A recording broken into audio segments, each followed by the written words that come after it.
It is a huge honor for me today to be podcast interviewing dentist Braunston, which the dentists are probably thinking, where did I hear that name? That we learned Brandström's theory of hydrodynamic pressure for dental sensitivity, but you're Braunston. That's German, right? Right. And Braunston was German, so do you think you're related way back when? I doubt it. You doubt it? Related nerds, Howard. I don't know. Related nerds, and he also looks like Steve Jobs. He sounds. Do you get that a lot? I've heard it occasionally, but that's pretty impressive. Yeah. Looking at your eyes and everything, you definitely look like Steve Jobs. So it's a huge honor for me today. He's the founder of Dental Learning Centers and ShadeWave LLC, has been in dental technology since 1990. As a provider of continuing dental education since 2001, he is recognized as one of the early pioneers and experts at teaching digital photography, cosmetic imaging, and case presentation in dentistry. Dennis has recently developed ShadeWave digital shade matching system, ImageCentrik Dental Software, camera shade devices, and dental cameras. He is faculty director for Dental Learning Centers and University at Sea. His publications have been in the Journal of Dental Technology and Contemporary Esthetics. And remember, there's never any commercials here. No one ever pays to get on my show. I called Dennis. He didn't call me. But I think, so is your background more dental laboratory? That's a great question. And I'm not sure how I got here, but it actually started in nutrition. And I have a degree in nutrition and a minor in chemistry. And I don't want to tell you this, but I'm actually a registered dietitian, or I was a registered dietitian. Well, it's big of you to let a fat boy like me interview you. Well, anyway, I got bored with that after a number of years, and back in 1990, I got a job, and I was scared to death calling on doctors with intraoral cameras back in the day, so I started calling on doctors with that. And what intraoral camera system was that? Remember the old AccuCam? I'm sure you do. Now, the first one was sold by Patterson Dental. That's right. And what was that one That called? was the Fuji. FujiCam. And the thing was $38,000 and the size of a refrigerator. And everybody kept saying, I'm going to wait till the price comes down to $10,000. And I thought buying that $38,000 FujiCam by Patterson, which was probably Patterson bought it for 10 grand and sold it for 40. I thought I sold, $100,000 of dentistry a year more, while all my homies waited till the price fell to 10,000. And I think the same thing's gonna happen to CAD-CAM. I think CAD-CAM, kind of like the FujiCam, was 40,000, and then when you were selling AccuCam, how much were those? They were the first to go below the $10,000 mark. And how long do you think that took from the FujiCam to the AccuCam? It wasn't that long. It was about 3 years. 3 years. But once it went direct and under that amount, it really just took off. And that was really the beginning, Howard, of visualization. And everyone I know that bought the $38,000 unit, they said they loved it because it was the first time that patients were able to actually just see in the mouth, and that's where photography today is. And now they do it the other end. When you turn, I'm 54, but when you turn 50, they tell you need your what's it called? The scope up the back door. Yeah. What's that? Colonoscopy. And he asked me if I wanted to watch the when it was over to see the video, and I'm like, no, I'm really sure I don't want to see that. Yeah, so you start off with AccuCam. Yeah, that was the beginning of it, and the people that were involved in AccuCam were also the people that started a program you may remember called ViperSoft. I do. Now, who were those people? It was Doug Golay, Bruce Lipsig is another one, and Jim Morandi, who unfortunately passed away not a couple years ago. Those were the main people that started that company. ViperSoft. ViperSoft, yep. And explain to my homies what ViperSoft was. ViperSoft was a fully integrated, or maybe the first fully integrated program that took all of the things that we do in visualization today, which would be, they tried to integrate digital x-ray, intraoral cameras. Digital cameras just started back then, but the whole vision, and those people were really visionary, was to totally integrate things into one thing, including your practice management software. Everyone takes that for granted today, but someone had to visualize that, and these were really the people that did that, and they were very, very successful at it. So what happened to Vipersoft at the end? Well, Vipersoft, they sold it off to Henry Schein and Dentrix and went, happy trails to you.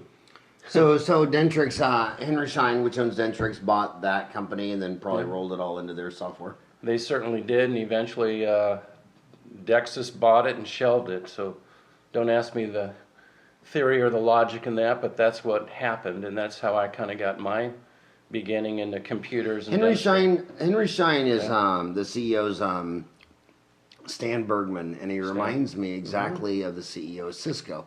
Cisco, what was his name? I'm thinking John Chambers. Yep, John T. Chambers. Very good. So Henry Schein, Yeah. which owns Discus, bought Vipersoft and rolled it in, and the CEO of Henry Schein, Stan Bergman, reminds me of the founder and the long-running CEO, John Chambers, where John Chambers said that he didn't believe a company should have R&D because he thinks their employee R&Ds never get it right.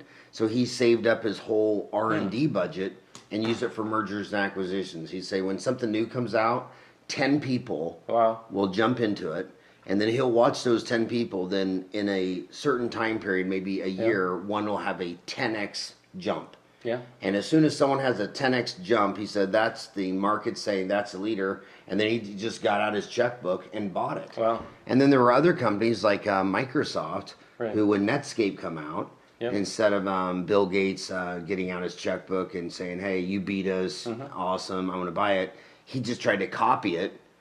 And then he got sued for monopoly, and the U.S. government sued him for hundreds of billions. Then the EU saw that lawsuit, and they sued him. And I always think that, well, you're from Seattle, I always think Bill Gates he got what he got because, he stole their idea, and he never gave him a dime. He just tried to put him out of business. But Chambers, I think, bought about 30 companies in his tenure, and Stan Bergman has actually bought nearly 40 dental companies, and their CEOs always stay on.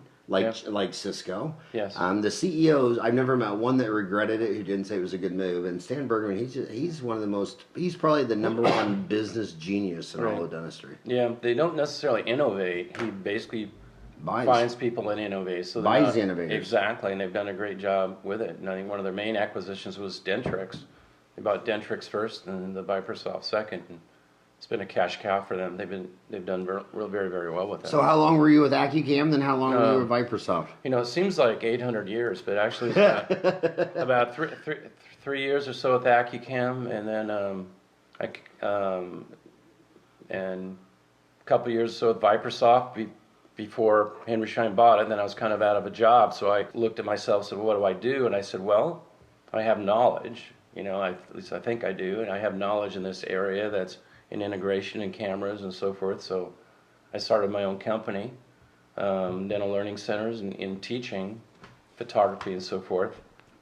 And is that your website, dentallearningcompanies.com? Dentallearningcenters.com and ShadeWave.com. So you have two websites? Yes, ShadeWave.com. So dental learning... Or DLCenters.com is a shorter way of doing it. Dental Learning Centers. DLCenters.com. So when did you start DL Centers? About 10 years ago, roughly about 10 years ago. Wow, simplifying the dental image continuum. So tell my homies what DL Centers is all about. We do hands-on education, teaching dental photography. In Seattle? Right. Different places. Actually, we do different places. My preference is on cruise ships. We do that once a year. We have a program once a year usually where we teach a dental photography course on the cruise ships. And your Twitter is at @dbraunston, DBRAUNSTON. Right. Your tweet of the day was with ShadeWave. Say goodbye to email and phone tag with your dental lab. I'll just retweet that one. Say in your next tweet, say goodbye to email and phone tag with your lab. But let's stay on dental learning centers first. Some interesting things have happened, especially with dental cameras. We do sell dental cameras, but because of cell phones, no longer are the small point and shoot cameras available. So that's changing in our environment. But so basically, what I do is I do one-on-one, a lot of one-on-one education with dentists and teaching dental photography. So that's a lot of what I do.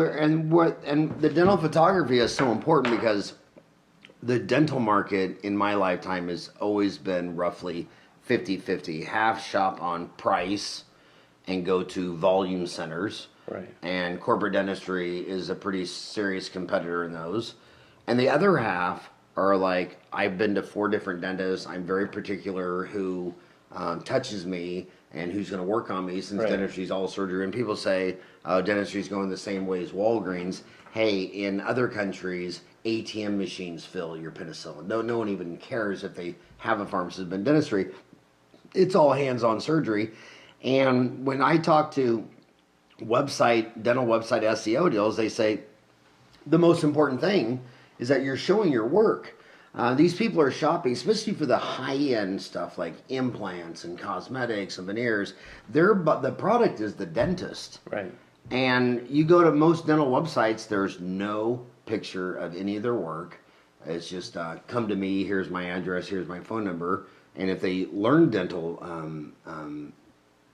photography and they uploaded their own work on their website, it'd be a game changer in their practice. It's huge, absolutely huge. And the first thing anyone's going to ask you if they do your website, they're going to say, "Hey, what pictures do you have?" So often, unfortunately, the dentist says, "Well, gee, I don't have any." So it's very, very important to start to document their work, both before and after, and don't make it look clinical. They've got to take those non-clinical type pictures. What I mean are just natural smiles, the befores and afters, as opposed to the study club thing, right? What do you see in the study club? Big retractions and blood and so on and so forth. So we need to stay away from those as far as getting media. Another thing, the people as old as us, and by the way, I'm 54, you're 62. You look like you're 49. I mean, it must have been your degree in nutrition. Well, and or I don't know, you're in Washington. It must be that stuff here, that new legal stuff. Are you working that into all your brownies and cakes and muffins? But I think a lot of old guys like me, when we were little in Wichita, calling our grandparents and Parsons, the whole time you're talking to your grandma, your mom be on, "It's 10 cents a minute, it's 10 cents a minute, get off the damn phone." And you're like, "Okay, grandma, hi, I love you, bye." And airplane travel was something only the super rich and business CEOs did. But what I've noticed is the dentists telling me that document all their work, that airline travel is so cheap that people in rural America, they don't think that dentist up the street is really the person to do their implants and veneers and surgeries, and they're Google, and then they see this guy, and it doesn't matter that they're in Phoenix or LA or whatever, and they can jump on Southwest Airlines for $200 or $100. And a lot of these guys that have the most before and after pictures of their very own work, who are selling them as the product, not a commodity product where, hey, bottled water is bottled water. Whenever I go to the grocery store and buy bottled water, they got 4 different brands. I don't give a crap. You just pick up the cheapest one. That's commodity dentistry. But these guys that are saying, hey, I'm the provider of this dentistry and here's my work, they're telling me that 10, 15%, sometimes 25% of all their cases over 10 grand, people jumped on Southwest Airlines to come get it. Yeah, it's just an amazing thing. So dental learning centers, you have a place in Seattle that does this. No, I go out quite a bit as far as... And it's mostly one-on-one?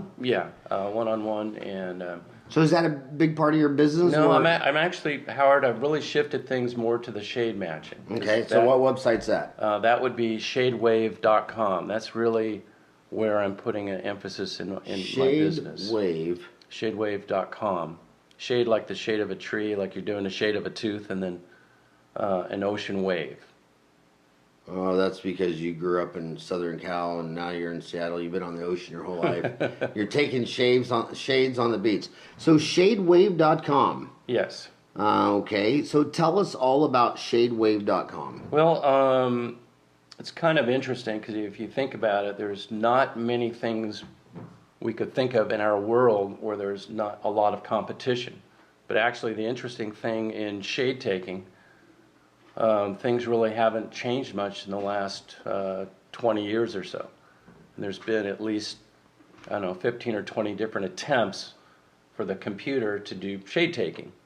And they've all pretty much come and gone. Those are, it's been a hardware approach, things like with photometers and things like colorimeters.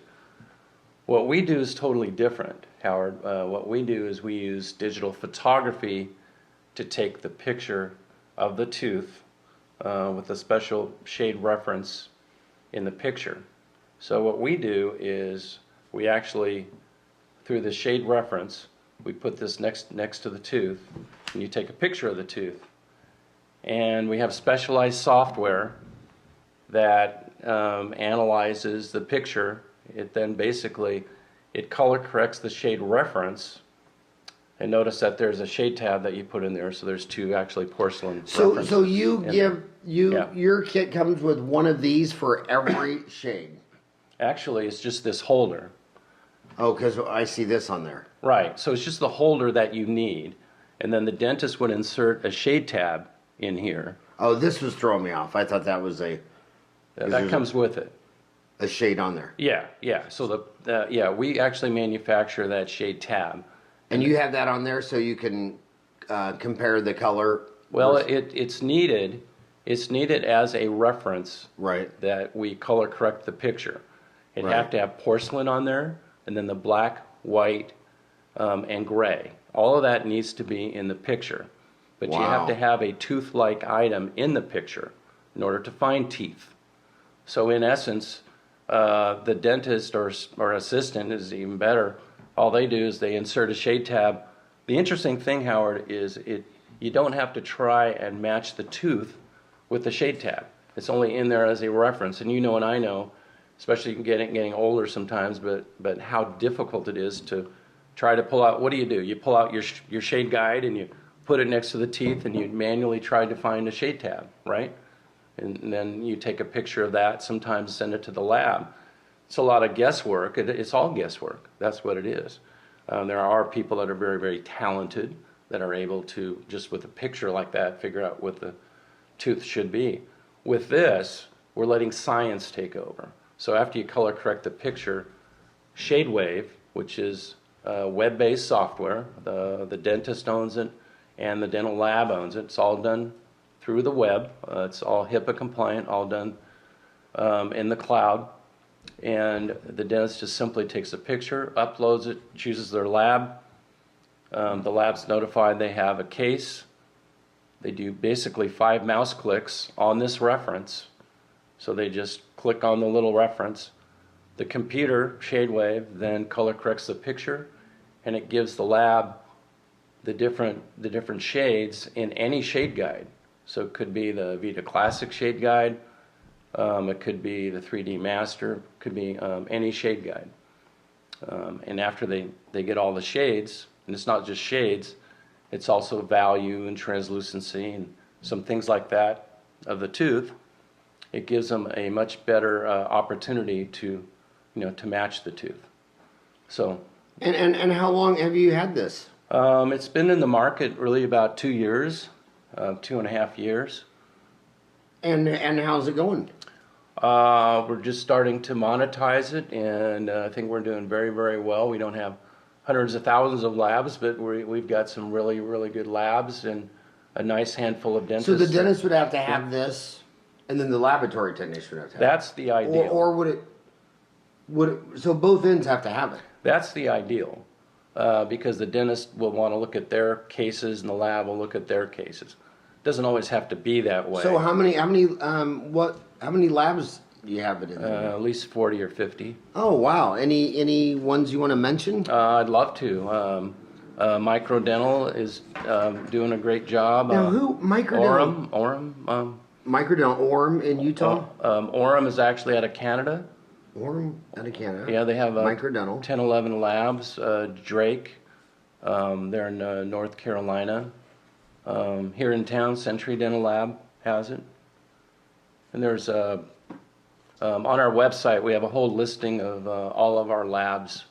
On ShadeWave? Yeah.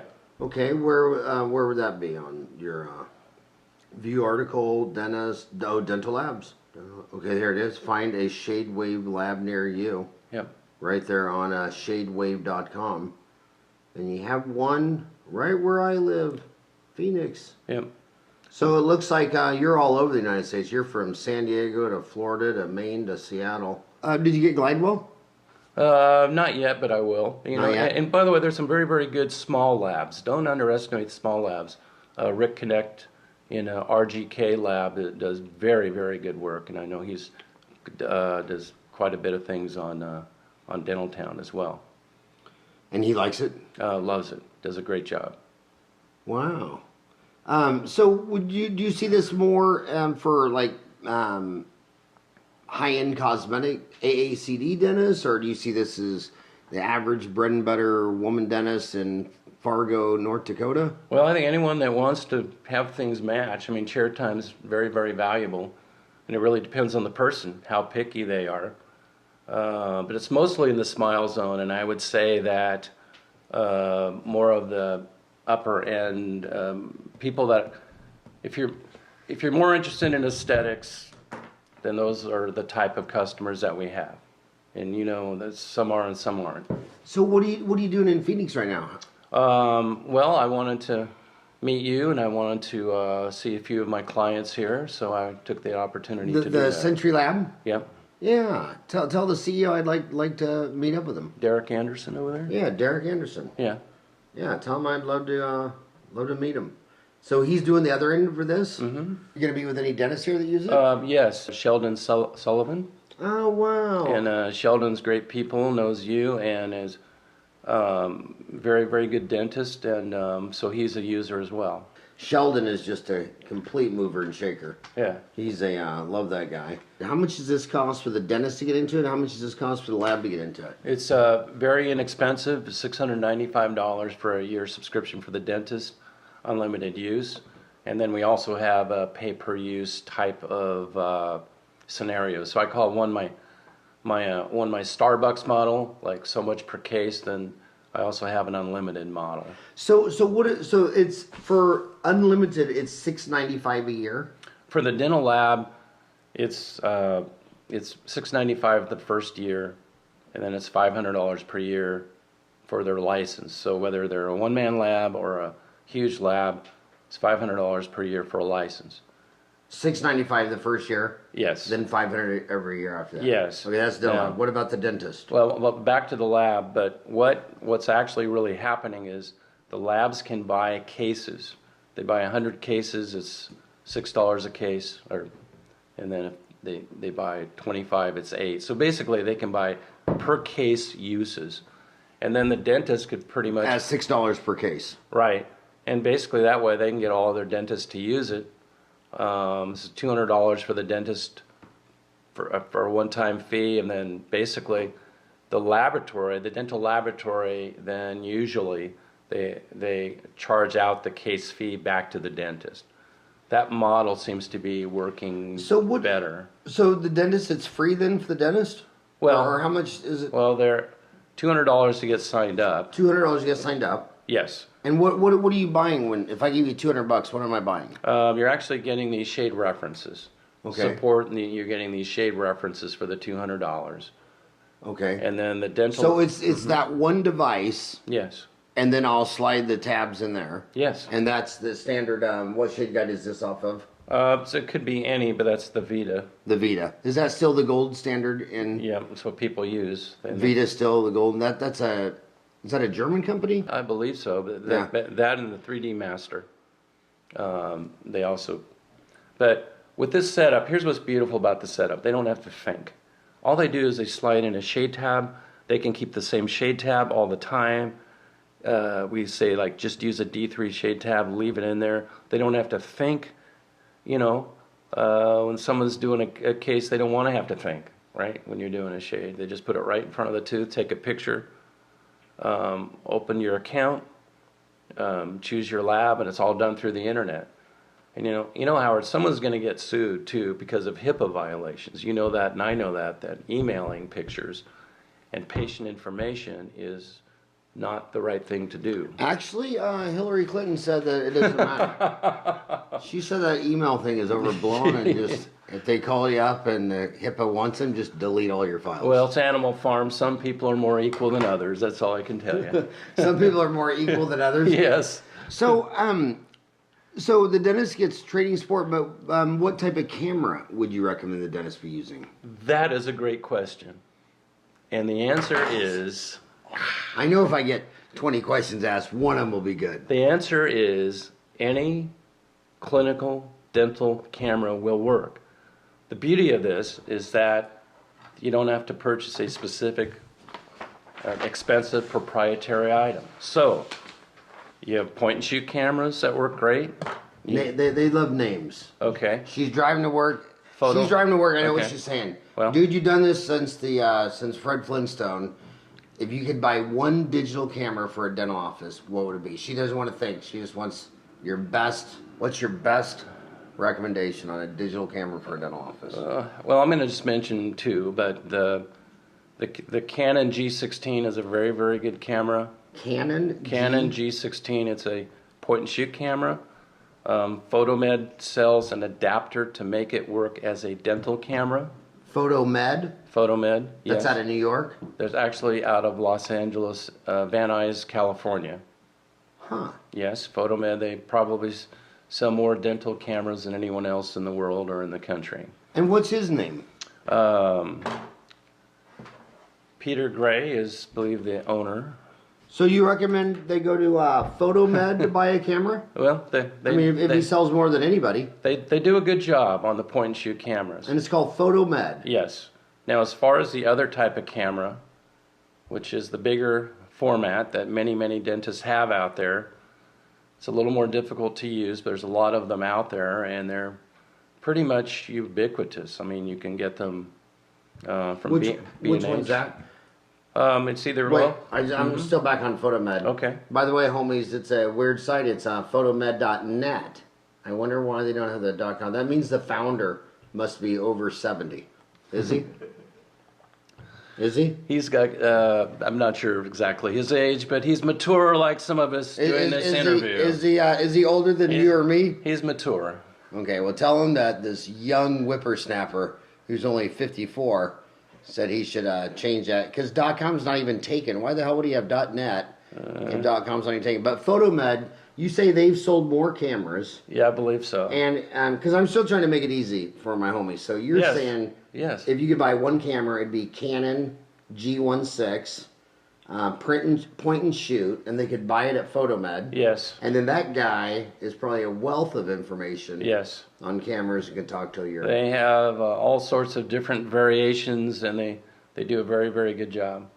Right on. Okay, Yeah. so then, so what was the one after the Canon G16 point and shoot? Well, Photomed.net. Well, the other ones are your bigger cameras. They're called digital SLRs, like Nikon and Canon. You've seen the big cameras that people wrestle with all the time. There's probably Digital SLR? Yes, digital SLR is the technical name for it. And is that also a point and shoot? No, that's the big camera, but I would say there's probably more of those than the smaller cameras. And what do you think if you... I mean, because I really believe that you're either going to be signed up on every PPO and Medicaid and Obamacare and a big volume practice, or you're going to have to go smaller and you're going to have to sell you as a product, and these digital pictures on your website are everything. So they should have a serious camera. So do you think they should go big with a digital SLR? Howard, or do you think I've got something to tell you. Okay. We got a problem. What's that? The situation is, because of this, the iPhone. Because of this, things are changing dramatically. I have sold dental cameras myself, I didn't say that earlier, for the last 10, 12 years. And I'm down to two, literally 2 boxes of G16s. When I'm done with that, I'm kind of out of the camera business. Why is that? Because this has put the point-and-shoot camera more or less out of business. Both Nikon and Canon are doing away with most of their cameras. So What we're looking to because do... Because the smartphone camera is so good Yes. that you really don't need anything else. Well, let's put it this way. When you go somewhere, anywhere where they're taking pictures, the Vatican or anywhere, or what do you see? You see the cell phone. So we're actually working on a solution which is going to use this, at least for shade taking. And we think we're going to design a nice product. And we're very, very excited about it. It's a ways out. But Wow. We're working on this one. And what's a ways out? Depends on funding, frankly. I've got some great engineers. We just took pictures literally yesterday with our testing prototype. It's magnificent, but it takes a while for an entrepreneur, right, to develop new stuff. So we're in the process of design, and maybe 12 months, maybe a little bit less. Are you looking for investors? I would entertain it. You should post that on Dental Town. Okay. You just go into the photography deal and say, do you think this idea is worthy of investing? Yeah, we're excited about it because we really think that, especially the newer cell phones, the new Apple, the new 7s that are coming out, and the Samsungs are actually quite capable. Well, we have to, since you look like Steve Jobs, we have to pay homage to Steve Jobs because, he was a complicated dude, but his business strategies was amazing. And what I used to love about him is when he would come out with all this great technology, everybody on his team was saying, well, let's have a low-end product for the dumb masses, and then we'll have this high-end product for people that produce movies and all that. And he just kept insisting that his best technology goes in the cheapest product. And it was just no one else thought like that. They always thought the old General Motors deal where you have the low-cost Chevy, a little more Pontiac, a little more Olds, a little more Buick, then the best was the Cadillac. He said, no, shove all the Cadillac features into the Chevy. And then you know what? You know that all of his products are cool. All of his products are really well made, and that's the branding. That's why people are, that's why so many of the people just love it. So we're... I know, it's like a cult following, and it's kind of a weird cult because they thought he was a god, but, he kept all of his money that's taxable in Ireland. Like Facebook does the same thing. And it's like, okay, so he doesn't pay taxes. He has them made all in China, but he was a legend. But he got his technology was a game changer. I can still remember. I had an MBA and a Motorola flip phone, and you either only had a Motorola or an Icon. I remember. And here, this guy that made a computer said he was going to the cell phone business, and I remember looking at many, many, many business people thinking, that guy's nuts. Does he not understand Motorola and Nokia own the market? There's not even room for him. Okay, when he came out with the iPad, I thought he was nuts. I looked at that and I said, pet rock. Who would want that? And now what? You walk up and down the aisle on an airplane, and everyone's got one. So hey, sometimes I feel dumb on the airplane. I'm leaving after this podcast to jump on a plane and go lecture in San Francisco, and all right. I still have the book, and I'm the only guy. You look around the entire Southwest Airlines plane, and everybody's reading it digital, and the guy next to me I've had at least 3 or 4 older people, older than me, saying, sir, you wouldn't have to wear your readers if you'd buy it like this. And they're showing me how they changed the font, and I'm just like, I don't know why I don't give it up. But so you're saying that the camera days are almost over. I would say in 3 or 4 years, what we know of is the point-and-shoot camera is almost going to be gone.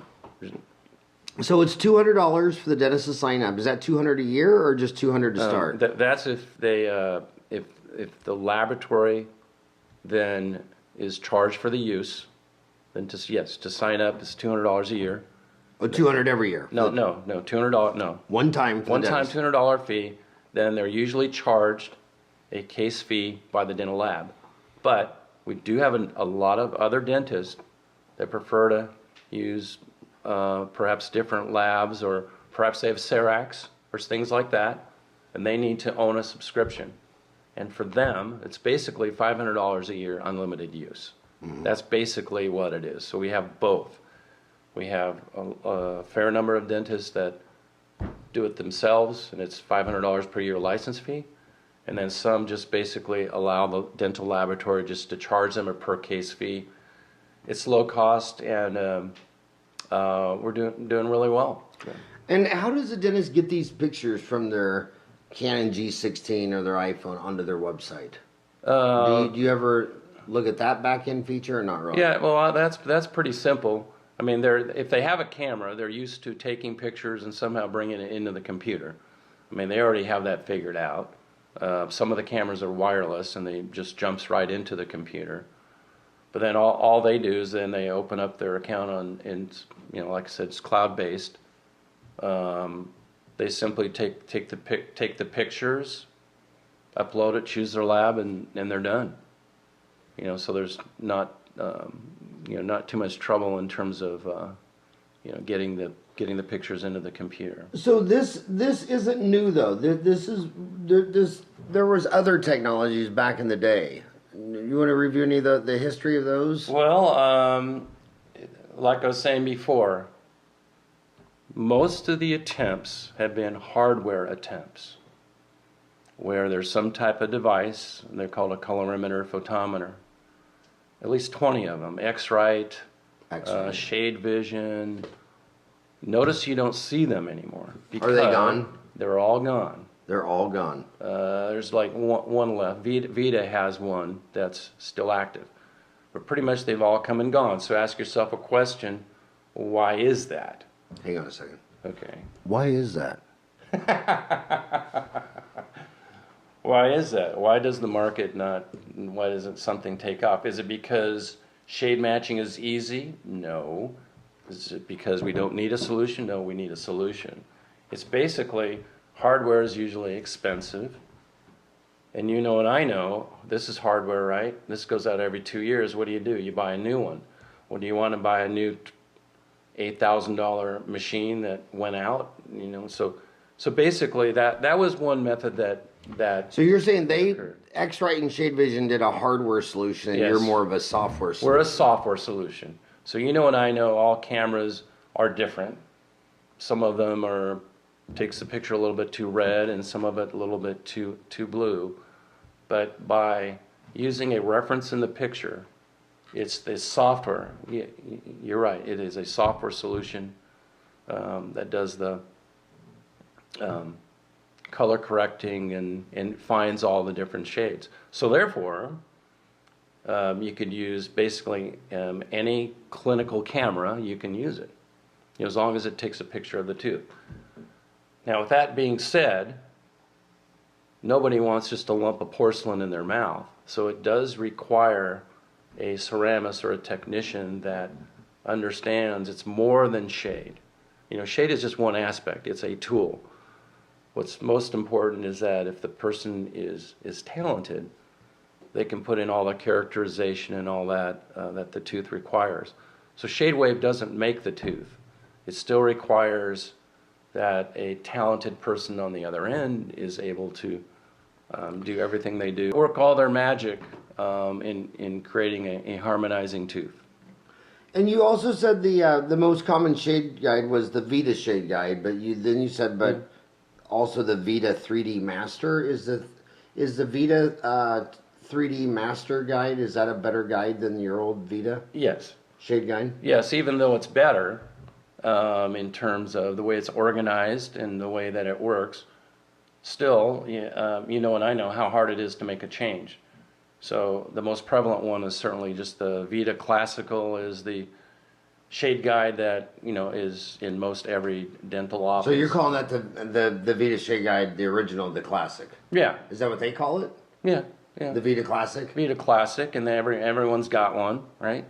They're like elbows in dental offices, and now you think they should upgrade to the Vita 3D Master? It is more difficult. It does require more knowledge in doing that, and whether or not people actually do it or not, is one thing, but I would say in dental labs, a lot of dental labs will use the 3D Master. There's other shade guides too. Explain to my homies.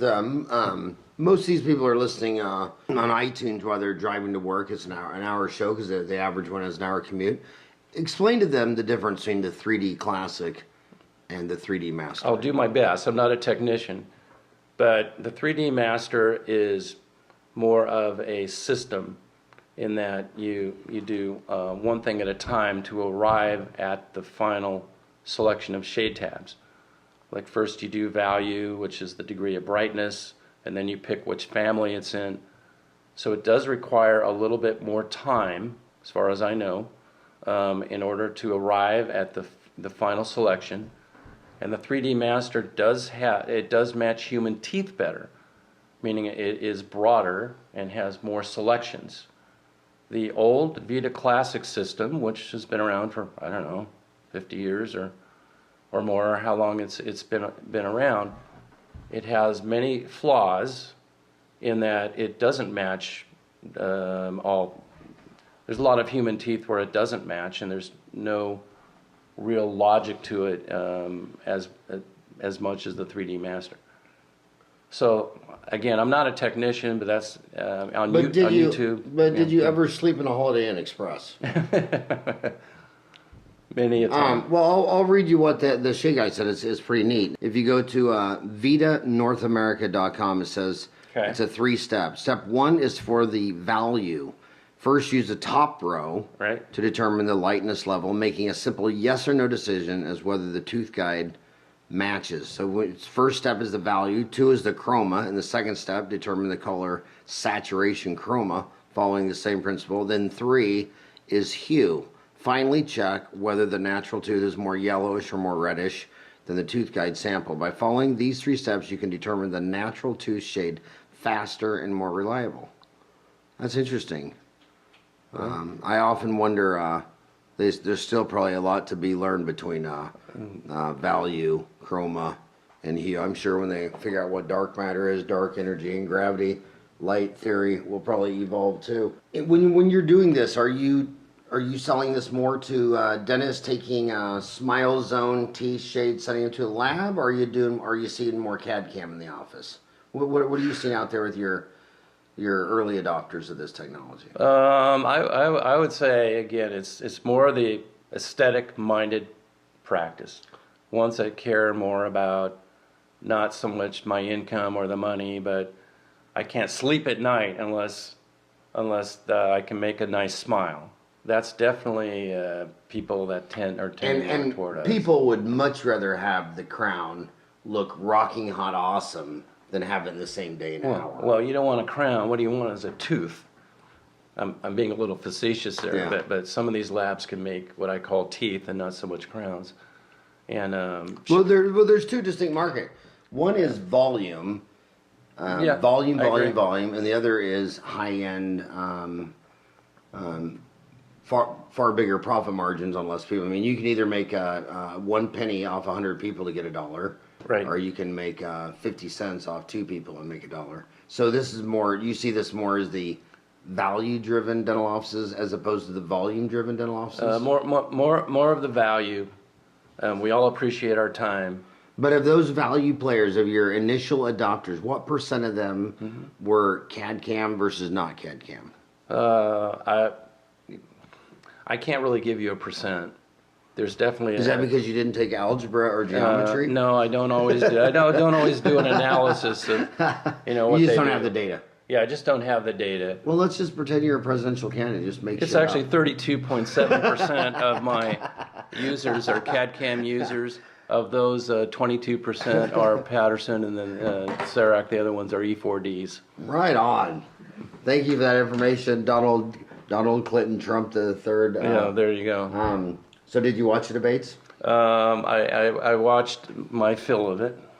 You know, I have to be true to myself. I watch Monday Night Football. Yeah, good for you. You know, I'm 54, and it just when you watch stuff and it gives you a heart attack and a stroke, and you find yourself yelling. I'd rather yell at the TV because they didn't catch the ball, not because they're lying. But so what else? So that's God dang, that was a fast 15 minutes. Podcasters are usually young. Okay. People our age aren't really podcasters. All the data, podcasting is replacing radio on the commute to work. You could literally buy a radio station for about the price of a car in Phoenix, Arizona. I kid you not. Radio, by the way, if you want to advertise your dental office on radio, the prices are cheaper for you today than they were when I got out of school in 1987. I mean, Really? there's a lot of dentists, especially like maybe there's a radio station out there in some rural part of the state, and it's blasting, 250 miles each way, and you can buy, long spots for $50. So they're usually under 30. Well, what advice would you give them on everything you've learned in dentistry? If your daughter, do you have any kids? I do. I have two daughters, 21, 23. And, okay, well, let's say they both just graduated from dental school last Tuesday. What would you tell them? I would say that's a great question. That's two. My That's goodness. two on one show. I would say... Epic. I would say a couple things. First, find a mentor. Find a Mike Kazarski or someone, Sheldon Sullivan, and just ask if you can shadow for a day or two. Keep your mouth shut. Watch what they do. Watch their staff. Look at the feeling in the room. It's a business, like any business. Mentor around. See if you can practice with a few dentists that have done very, very well. I would say that's first. The second thing is the gift of, I think, of cameras and photography. I can't think of one successful dentist that I know of. I mean, well, I'm sure there are, but most of them that I know of that I really look up to and admire, they are just excellent with photography. And you can get into glamour photography, whatever, but if that's not what you are, but do really, really good, complete photo documentation, befores, afters, collect all your pictures. You're going to learn incredible amounts, clinically, you're going to learn incredible amounts from seeing things in the mouth that you didn't see during the live exam. But having that is really, really important. That and start doing videos. This is number 3 or still on 2? It's still a subset of photography. This is so important. Subset of photography. There you are. You have your practice. You have your raving, happy patient. They go to the front office. They say, "Well, this is great. They love you. You did great work on them." The worst thing that can happen is just letting them leave like that. What I'm really saying is, take out your cell phone or a little point-and-shoot camera, saying, "Hey, Ralph, we love you too as a patient. Could I just do a little video of you and from the heart? Can you just tell us how you feel about our practice?" No, okay, I'll do that. And maybe 1 out of 10 or 2 out of 10 of those will be okay. But those are priceless. And then, Howard, what you're talking about is, you're talking about all the social media stuff. People don't really understand the value of that social media is how people find you. But if you start to post those little video clips and tie your website to your Facebooks and LinkedIn, but mostly Facebook, tie those videos in, that's how people find you. And so that would be my advice. You asked me what would be my advice. Those two things, and hospitality is so important. I often wonder if you see a lot of dentists internationally that skip the dental website and they just have a Facebook page. They're putting all that on Facebook. Do you think 5 years from now, 10 years from now, do you think the Facebook is going to be more important than your website? I don't know about more important. The way I look at it is an extension of your website, but I think it gives you a certain personal viewpoint of the people that potentially you're going to work with that the website doesn't. Your website's kind of very formal. Here's our hours, here's our staff, and so forth. But if you go to a Facebook, and it's important to keep it professional. Okay, here's Dr. Smith fishing or donating their time somewhere. I think that you just learn a little bit more depth about them they're a person then, and it's really an extension of your website, and it's really, really important. But people don't really understand how to get that working properly and how it ties together. And that's really where a professional, a web person, that's my daughter now. It's Willow Bright. I got to mention that name. She's now doing that professionally. That's what she's doing. She's What's doing all Willow that Bright? together. That's her company? Yeah, Willow Bright is a company there, new company. My daughter started it, and she's tying together the dental websites along with the Facebook and tying all that together. It's I don't know if you're going to really find it so much because Willow Bright. Mm-hmm. Does she have a website up? She's just now putting all that together, but she does websites. But more importantly, people don't necessarily understand how to get your Facebook page. What's her name? Tori, Tori, and then Bronston, the same last name as me. Braunston. Right. Braunston. Did she invent Bronston's theory of hydrodynamic pressure? You're still on that. I've heard her name before. Tori Bronston. She's an author at ShadeWave. So she's writing some of your website content, social media content. She does a lot of social media. Well, you tell her as a favor to her old man, and I know the importance of taking a kid under your shoulder, that when she gets it up and running, you have her email me, howard@dentaltown.com, and she can Skype me, and we'll do a show for her new company to give it a launch. Oh, it'd be fantastic. As a favor to her old man. That's exciting. And again, what I would say to the kids is that, you have to decide, are you going to be McDonald's or are you going to be Ruth Chris? There's nothing wrong with either. Frankly, I'd rather own McDonald's than Ruth Chris. Are you going to be volume driven like Walmart, Southwest Airlines, IKEA, or are you going to be Nordstrom's, Macy's, whatever? But you're either going to sell yourself on price and sign up with every Medicaid, Medicare, PPO, and have a volume-driven practice. There's nothing wrong with Southwest Airlines, IKEA. There's nothing wrong with that. Or, and you're going to have some major competitors like Heartland, Pacific, Aspen, a lot of Denture World, Denture Universe. Or you're going to say the product is not the price. The product is moi, the dentist delivery. And when you go to a dentist and you see it in cosmetic surgeries, and I got to tell a cosmetic story. I know so many women over the years that wanted to have a cosmetic surgery done. And they all said the same story. I don't want to give their names because they all work for me and they're all employees. And they would go to a doctor and he would say, yes, I do that procedure. And then he'd give them a brochure from like the American Academy of Cosmetic whatever. And they're just like, they weren't sold. And then after 3 or 4 consultations, someone would open up the photo album and start showing them sitting next to him at the table, befores and afters, and they're just saying like, wow, those are all your cases. And then these dentists, I mean, I know so many dentists that got early into photo adoption and they started building up their website. They're just saying, why did you fly all the way to Phoenix from, Kansas? And they're saying, well, I'm in Salina, Kansas, and I don't even know. And then I'm sitting there thinking, dude, I know a dentist in Salina, Kansas that could crush this. He knows, but his patients didn't know it. Yep, I got to tell you a quick story on exactly what you said. A number of years back, I was riding with a Patterson rep, and he said, okay, So I picture now, you're in a Mercedes-Benz. Driving down the road. It's in, I'll just say, the state of Indiana. Okay, and he said, we're driving out to a rural area. He said, we're going to stop see 2 different dentists, and they're across the street from each other. I said, okay.